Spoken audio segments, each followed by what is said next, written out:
விழாவின் முதல் நிகழ்வான வரவேற்புரை வழங்க தொழில்முறை புகைப்பட கலைஞர், கலை இலக்கியங்களில் மிகுந்த ஆர்வம் கொண்டவரும் சிறுகதை எழுத்தாளருமான பாலமுரளி அவர்களை அழைக்கிறேன். இவருடைய பொய்மை எனும் சிறுகதை கடந்த வருடத்திற்கான அசோகமித்ரன் விருது விழாவில் முதல் பரிசை பெற்றது. அனைவருக்கும் மாலை வணக்கம். டிஸ்கவரி புக் பேலஸ் பதிப்பகம் வெளியிடும் நவீனா எழுதிய லலித்தும் ஆதாமும் நூல் வெளியீட்டு விழாவிற்கு உங்களை அன்புடன் வரவேற்கிறேன். நூலை வெளியிட்டு சிறப்புரை வழங்க இருக்கும் கவிஞர், எழுத்தாளர், கலை இலக்கிய விமர்சகர், ஓவியர் இந்திரன் அவர்களை விழாவிற்கு அன்புடன் வரவேற்கிறேன். விழாவிற்கு தலைமை தாங்கும் எழுத்தாளர், பத்திரிகையாளர், நமது அன்பிற்குரிய மூத்த எழுத்தாளர் பிரபஞ்சனுடன் தனது சிறு வயது முதலே பயணம் செய்து அவரது இறுதி காலத்தில் தனது தாய்க்கும் மேலாக பார்த்து கொண்ட PNS பாண்டியன் அவர்களை வரவேற்கிறேன். விழாவிற்கு முன்னிலை வகிக்கும் சிறுகதை எழுத்தாளர், பதிப்பாளர் திரு வேடியப்பன் அவர்களை அன்புடன் வரவேற்கிறேன். நூலை பற்றிய சிறப்புரை வழங்க இருக்கும் எழுத்தாளர், கவிஞர், பத்திரிகையாளர் இளங்கோ கிருஷ்ணன் அவர்களை வரவேற்கிறேன். நூலின் முதல் பிரதியை பெற்று வாழ்த்துரை அளிக்க இருக்கும் பத்திரிகையாளர் வான்மதி அவர்களை வரவேற்கிறேன். நூலை பற்றிய சிறப்புரை வழங்க இருக்கும் எழுத்தாளர், மொழிபெயர்ப்பாளர் எங்கள் அன்பிற்குரிய KV ஜெயஸ்ரீ அவர்களையும் அன்போடு வரவேற்கிறேன். நூலை பற்றிய வாழ்த்துரை வழங்க இருக்கும் மொழிபெயர்ப்பாளர், பண்பலை தொகுப்பாளர் லெனோவையும் வரவேற்கிறேன். அரங்கத்தில் நிரம்பியிருக்கும் ஆளுமைகளையும் அன்பு நண்பர்களையும் என்னுடன் சேர்த்து நவீனாவின் லலித்தும் ஆதாமும் வரவேற்கிறார்கள். நன்றி. டிஸ்கவரி புத்தக நிலையத்தை 10 ஆண்டுகளுக்கும் மேலாக நடத்தி வரும் இவர் இயக்குனர் லிங்குசாமியுடன் இணைந்து சினிமா துறையிலும் பணியாற்றியுள்ளார். இவருடைய முணுமுணுப்பு எனும் சிறுகதை 2007 எழுத்தாளர் பிரபஞ்சனால் வெளியிடப்பட்டது. டிஸ்கவரி புக் பேலஸ் பதிப்பாளரான வேடியப்பன் அவர்களை பேச அழைக்கிறேன். அனைவருக்கும் வணக்கம். இது டிஸ்கவரி புக் பேலஸுடைய 10வது ஆண்டு. ஒரு டேப்பில் முதல்ல வந்த வேலையெல்லாம் முடிச்சுட்டு அதுக்கப்புறம் நான் அந்த பக்கம் வந்திருந்தேன். முதல் முறையாக ரொம்ப என்ன சொல்கிறது, ஒரு தரமான எழுத்தை புத்தகமாக்கி அதை வெளியிடுறத இந்த புத்தக எழுத்தாளர் நவீனா அவர்களுக்கு என்னுடைய வாழ்த்துக்களை தெரிவிச்சுக்கிறேன். தொடர்ந்து இதே துறையில் இந்த மாதிரி இன்னும் பல்வேறு தலைப்புகளில் இன்னும் சிறப்பான எழுத்துக்களை வழங்கி எழுத்துக்கு ஒரு பெரிய மதிப்பையும் ஒரு பெரிய ஒரு நல்ல ஒரு இலக்கிய இடத்தையும் பிடித்துக் கொள்ளும்படி என்னுடைய வாழ்த்துக்களை தெரிவிச்சுட்டு நான் தற்காலிகமாக இந்த இடத்துல இருந்து விரைவில் ஆக்சுவலாக என்ன பேச மாட்டேன்னு சொன்னீங்க, திடீர்னு இதில் பேச சொல்லிட்டீங்க. நன்றி. நிகழ்வின் முக்கிய நிகழ்வான புத்தக வெளியீட்டு நிகழ்ச்சி. லலித்தும் ஆதாமும் என்ற புத்தகத்தை எழுத்தாளர் இந்திரன் அவர்கள் வெளியிட பத்திரிகையாளர் வான்மதி அவர்கள் பெற்றுக்கொள்வார்.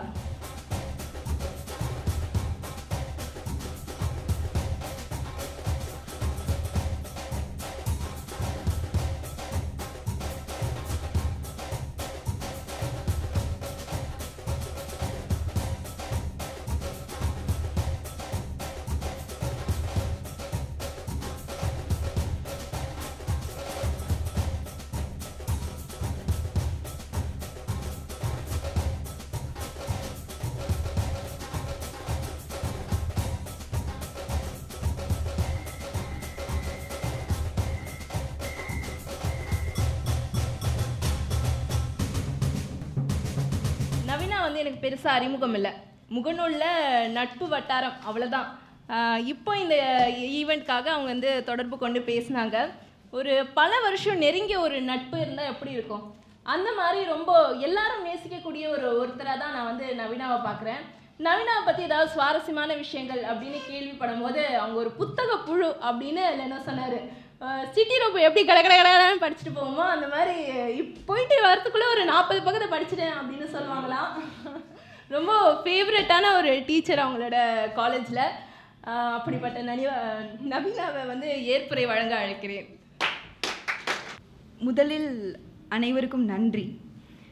ஏன்னா சென்னை எனக்கு சொந்த ஊர் கிடையாது. சென்னைக்கு ரொம்ப அதிகமாக ஃப்ரீக்வெண்ட் விசிட்டரும் நான் கிடையாது. ரொம்ப சென்னையில் எல்லா பிளேசஸும் தெரியும் அப்படிங்கிற மாதிரி சொல்லிக்கிற போல் எனக்கு தெரியாது. ஆனால் இன்றைக்கி சென்னை எனக்கு சொந்த ஊர் மாதிரி ஃபீல் பண்ண வச்சிருக்கிறது நீங்கள் எல்லோரும் தான். ரொம்ப சியர்ஃபுல் ஆடியன்ஸ். நான் எதிர்பார்க்காத அளவுக்கு நிறைய பேர் வந்தது எனக்கு ரொம்ப சந்தோஷமாக இருக்குது. இந்த சப்போர்ட்டுக்கு நான் நிறைய கொடுத்து வச்சுருக்கேன்னு தான் நினைக்கிறேன். அதுக்கு ரொம்ப நன்றி.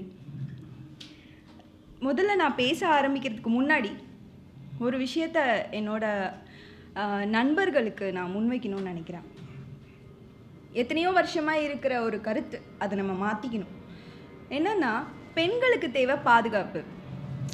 Women needs protection. அதுதான் ஒரு பேசிக்காக ஆண்கள் மனசில் ரொம்ப ஆழமாக பதிஞ்சிருக்கிற ஒரு விஷயம். ஆனால் நான் சொல்கிறேங்க, பெண்களுக்கு தேவை சுதந்திரம், பாதுகாப்பு கிடையாது. அவங்களுக்கு தேவையான சுதந்திரத்தை சரிங்களா, தேவையான சுதந்திரத்தை கொடுக்குற பட்சத்தில் அவங்கள பாதுகாக்க அவங்களுக்கு தெரியுங்க. நீங்கள் கூடவே இருந்து பாதுகாக்கணும்னு இல்லை, அவங்கள பறக்க விடுங்க, கூட சேர்ந்து நீங்களும் பறங்க. இதுதான் என்னோட ஒரே தியரி. நான் ஆண் வேண்டாம், எங்கப்பா ஆண் வேண்டாம் நான் பேசிட்டு ஸ்டேஜோடு கீழே இறங்கி போனேன்னா என்னோட நண்பர்கள் இருக்காங்க, குடும்பத்தில் இருக்கிற ஆண்கள் இருக்காங்க, சொசைட்டியில் இருக்க அத்தனை ஆண்களையும் நான் பார்க்க தானே செய்யணும். மேடை பேச்சோடு நின்று போயிடும் இல்லையா? அது வாழ்க்கைக்கு எந்த விதத்தில் உதவ போகுது. ஆனால் என்னோட கட்டுரைகள் அப்படி உதவாமல் போகிற கட்டுரைகளாக இருக்கக்கூடாதுன்னு முடிவு பண்ணேன். அதை பற்றி பின்னாடி சொல்கிறேன். இப்போது ஏற்புரை அப்படின்னா ஸ்டீரியோடிப்பிக்கலாக முதல்ல எதுலேருந்து ஆரம்பிக்கணும் அப்படின்னாங்கன்னா, ஏன் எழுத வரேன், ஏற்புரைன்னு பேசும்போது என்ன, ஏன் எழுத வரீங்க, ஏன் தமிழில் எழுதுறீங்க, ஏன் பெண்ணியம் எழுதுனீங்க, இந்த 3 விஷயம் நீங்கள் வந்து அட்ரஸ் பண்ணிடணும். அதுதான் ஏற்புரை. ஓகே, ஸ்டீரியோடிப்பிக்கலாக நம்ம அந்த பாயிண்ட்ஸ் படியே போவோம். முதல்ல ஏன் எழுத வர. நிறைய பேர் சொல்லுவாங்க, ஐயோ என்னை வந்து சமுதாயம் இந்த அளவுக்கு சப்ரஸ் பண்ணிடுச்சு, நான் எழுத வந்திருக்கேன். நான் வந்து ஜாதி ரீதியாக சப்ரஸ் பண்ணப்பட்டிருக்கேன், மத ரீதியாக, பொருளாதார ரீதியாக, சமூக ரீதியாக, அரசியல் ரீதியாக சொல்லுவாங்க. நான் தைரியமாக சொல்கிறேங்க, எந்த ரீதியாகவும் நான் சப்ரஸ் பண்ணப்படல. ரொம்ப ஜாலியாக எழுத வந்தேங்க, எழுதுறது எனக்கு பிடிக்கும், அவ்வளோதான். இங்கிலீஷில் எழுத ஆரம்பிக்கும் போது ஏன் எழுதினேன் அப்படின்ற ஒரு ரீசனே எனக்கு சொல்ல தெரியல. Because I love writing. எப்போ பாரு எழுதிட்டே இருப்பேன். படிக்கிறது எனக்கு பிடிக்கும். அதிகமாக படிக்கும்போது நம்ம எதையாவது ஒரு விஷயத்தை ரெஃப்ளெக்ட் பண்ணணும்னு நினைப்போம், அது இயல்பு. அந்த இயல்பின் காரணமாக தான் எழுத வந்தேன். எழுத பிடிச்சிருந்தது, எழுதினேன். கொஞ்ச நாளில் எழுதுறது என்னோட ஹாபியாக மாறிடுச்சு. நான் சொல்கிறேன், இன்றைக்கி என்னோடய நண்பர்களுக்கு வாசிக்கிறது எவ்வளோ தூரம் ஒரு ஹாபியோ, எழுதுறது அதை விடவும் சிறந்த ஒரு ஹாபி. எழுதி பாருங்கள்.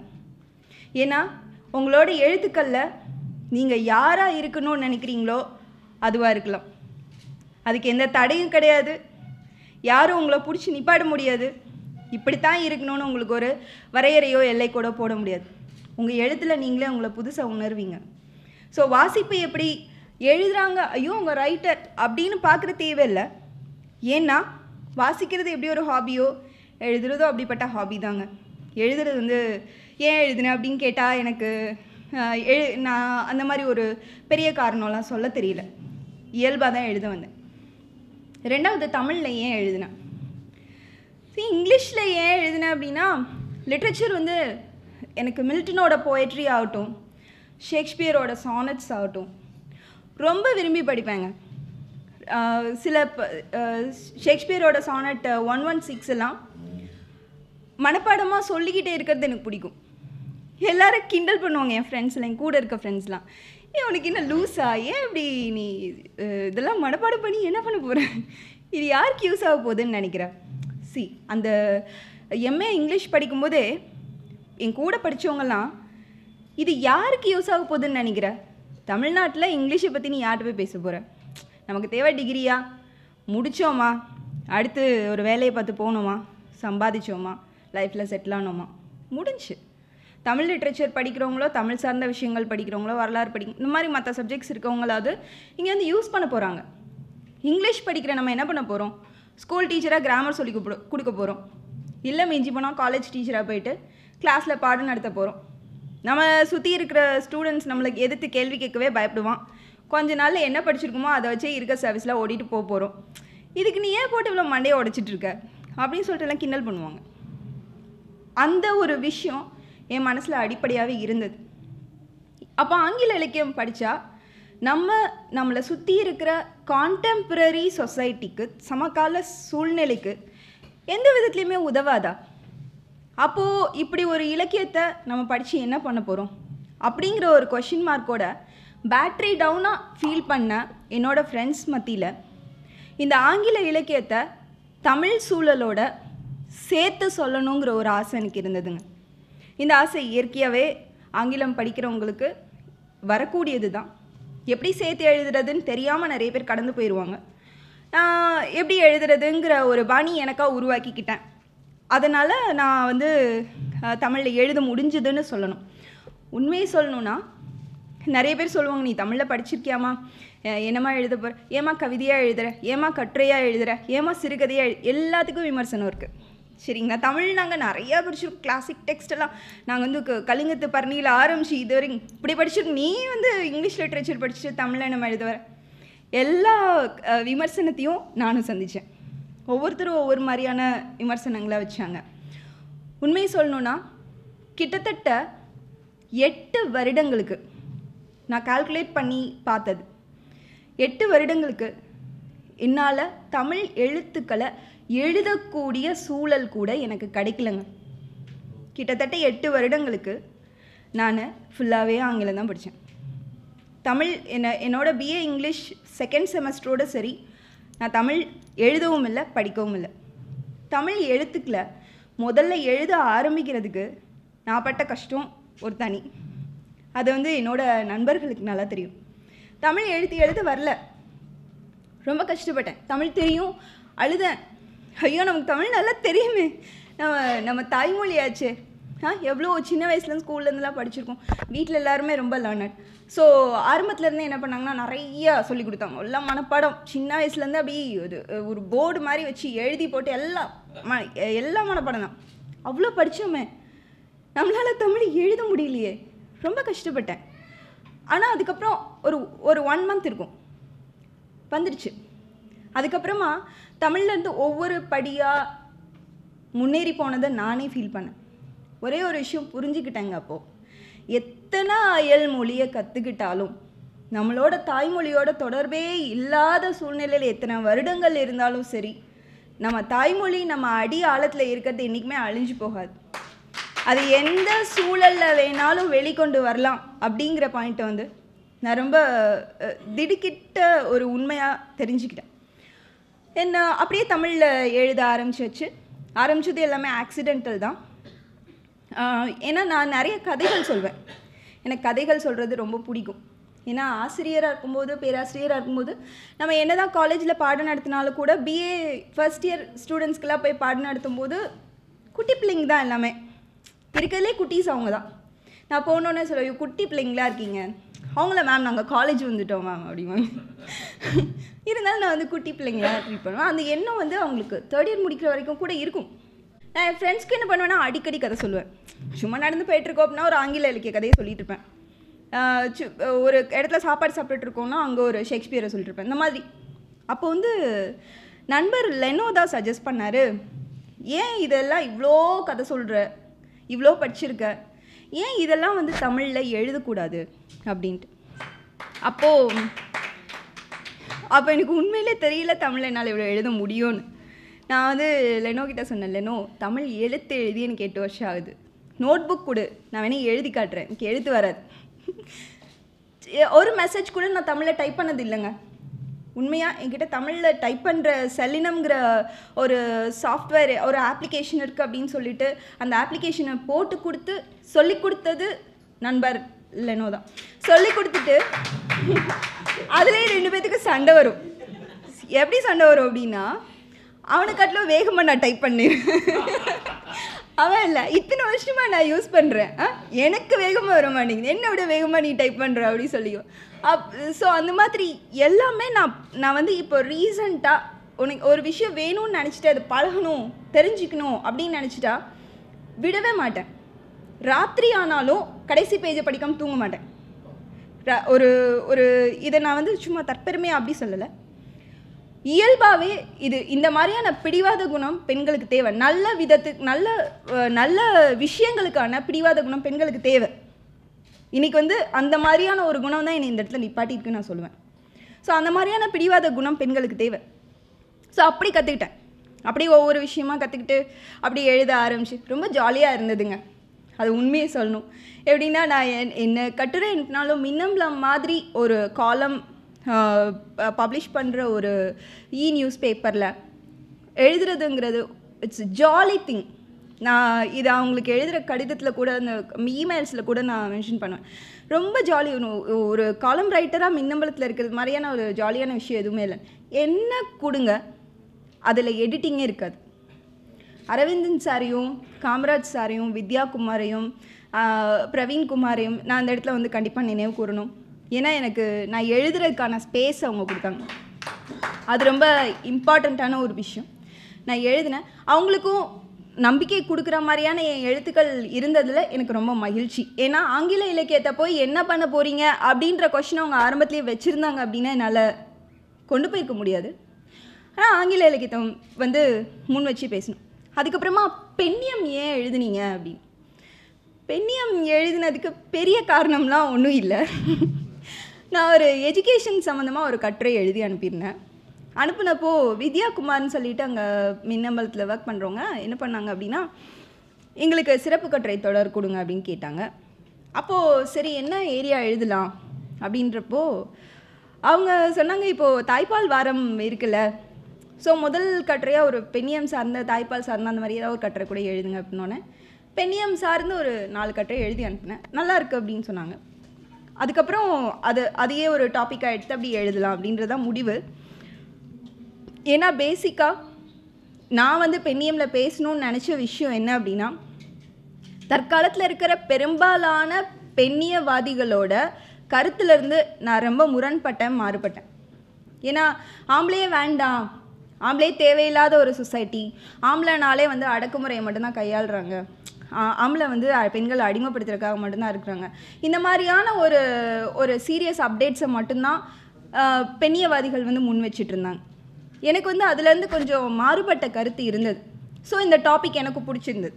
சரி, இதை பற்றி நம்ம எழுதலாம். ஏன்னா எல்லாரோட பெண்ணிய கருத்துக்களையும் நான் வந்து வாசித்தேன். உட்காந்து இப்போது தமிழ் சூழலில் பெண்ணியம் எப்படி இருக்குது ஃபுல்லாக வாசித்தேன். நான் படித்த மேற்கத்திய கருத்துக்களையும் சேர்த்து என்னால் என்ன கொடுக்க முடியும் அப்படிங்கிறது தான் இந்த புக்கில் நான் கொடுத்துருக்கேன். நான் 2 பக்கமும் நின்று பேசக்கூடியவளா ஒரு அர்த்தநாரியாக தான் இந்த புக்கை எழுதியிருக்கேனே தவிர நான் வந்து பெண்ணியவாதின்னு சொல்லிக்கல. இது பெண்ணியம் சார்ந்த கட்டுரை, பெண்ணியம் மட்டும்தான் பேச போகுது. என்னோட பெண்ணியம் ஆணுக்கும் ஆனது. அதில் வந்து எனக்கு மாறுபட்ட கருத்து கிடையாது. ஏன்னா ஆணுக்குன்னு தனியாக பெண்ணியம்னு ஒரு சொல்லாடல் இருக்கிறது மாதிரி ஆணுக்குன்னு தனியாக ஒன்று இல்லாததுனால என்னோட பெண்ணியத்தில் நான் ஆணையும் சேர்த்துக்கிட்டேன். 2 பேருக்குமான ஒரு பொதுவில் நின்று தான் நான் இந்த கட்டுரைகளை முழுக்க கொடுக்க முயற்சி பண்ணியிருக்கேன். என்னோட முயற்சியில் நான் வந்து வெற்றி அடைஞ்சிருக்கிறதா நானும் நம்புகிறேன். நீங்களும் இதை படித்து பாருங்கள்.